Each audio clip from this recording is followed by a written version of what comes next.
వందల కోట్ల రూపాయల విలువైన సున్నపు రాయిని మింగేసిన టీడీపీ మాజీ ఎమ్మెల్యే అక్రమార్కుల్లో అగ్రగణ్యుడు ఎరపతినేని శ్రీనివాసరావు అక్రమ మైనింగ్ కేసులో సిబిఐ పోలీసులు ఏ క్షణాన తనను అరెస్ట్ చేసి పట్టుకుపోతారోనని అనుక్షణం భయంగా గడుపుతున్నారు.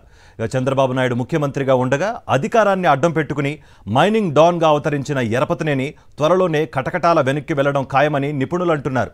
ఆయన అక్రమంగా దోచేసుకున్న వేల కోట్ల రూపాయల ప్రజాధనాన్ని కూడా ఆయన నుంచి రాబట్టాల్సిందే అంటున్నారు వారు. 2014 ఎన్నికల్లో గుంటూరు జిల్లా గురజాల నియోజకవర్గం నుంచి టీడీపీ తరపున గెలిచారు ఎరపతినేని శ్రీనివాసరావు. ఈ నియోజకవర్గంలో లైమ్ స్టోన్ నిక్షేపాలకు కొదవలేదు. కోనంకి, కేశానపల్లి, నడికుడితో పాటు నియోజకవర్గంలో పలు ప్రాంతాల్లో ఉన్న లైమ్ స్టోన్ పై కన్నేశారు ఎరపతినేని.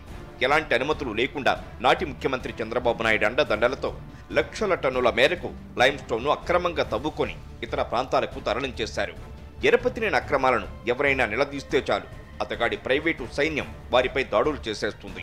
అధికారంలో ఉన్నప్పుడు పోలీసులను అడ్డు పెట్టుకుని తనపై ఫిర్యాదు చేసిన వారినే చిత్రహింసలు పెట్టించిన కీచక చరిత్ర ఎరపతినేనిది. పలు సర్వే నెంబర్లలో ఉన్న లైమ్ స్టోన్ ను దోచుకుపోయారు. ప్రభుత్వానికి రావాల్సిన రాయల్సీ, సెస్సు కట్టకుండా దోపిడీ పర్వాన్ని కొనసాగించారు. ఈ దుర్మార్గంపై పిడుగురాళ్లకు చెందిన గురవాచార్ అనే వ్యక్తి 2015లో ఎరపతినేని అక్రమ మైనింగ్ పై హైకోర్టులో పిటిషన్ దాఖలు చేశారు. వేల కోట్ల రూపాయలు విలువ చేసే లైమ్ స్టోన్ ను అక్రమంగా తవ్వి తరలించేసిన ఎరపతినేని ప్రభుత్వ ఆదాయానికి గండి కుట్టారని, ఆయన అక్రమాలపై సిబిఐ దర్యాప్తు చేయించాలని గురవాచారి తన పిటిషన్లో కోరారు. ఈ పిటిషన్తో అక్రమ మైనింగ్ ఆపాల్సిందిగా హైకోర్టు అధికారులను ఆదేశించింది.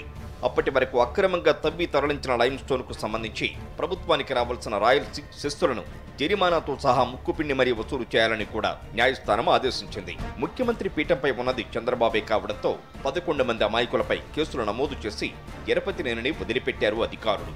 తన అక్రమాలపై పిటిషన్ వేసిన గురవాచారిపై కక్ష పెంచుకున్న ఎరపతినేని చేతిలో అధికారం ఉంది కదా అని అతనిపై అక్రమ కేసులు బనాయించారని గురవాచారి ఆరోపించారు. ఈ క్రమంలోనే పోలీసులు గురవాచారిని అక్రమంగా నిర్బంధించి 16 రోజుల పాటు చిత్రహింసలకు గురిచేసి మరోసారి ఎరపతినేని జోలికి వస్తే శాల్తీలు లేచిపోతాయని హెచ్చరించారని గురవాచారి గుర్తు చేసుకున్నారు. అప్పుడు పోలీసులు కొట్టిన దెబ్బలకు ఏడాది పాటు తాను మంచానికి పరిమితం కావలసి వచ్చిందంటారు గురవాచారి.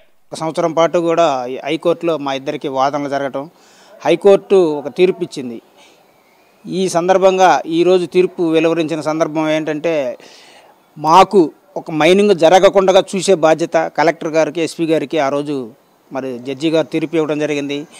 కానీ దాన్ని కూడా ఖాతరు చేయకుండా వాళ్ళు భారీగా దోపిడీకి తెరదీసి లక్షల టన్నులు అక్రమ మైనింగ్ చేయడం జరిగింది.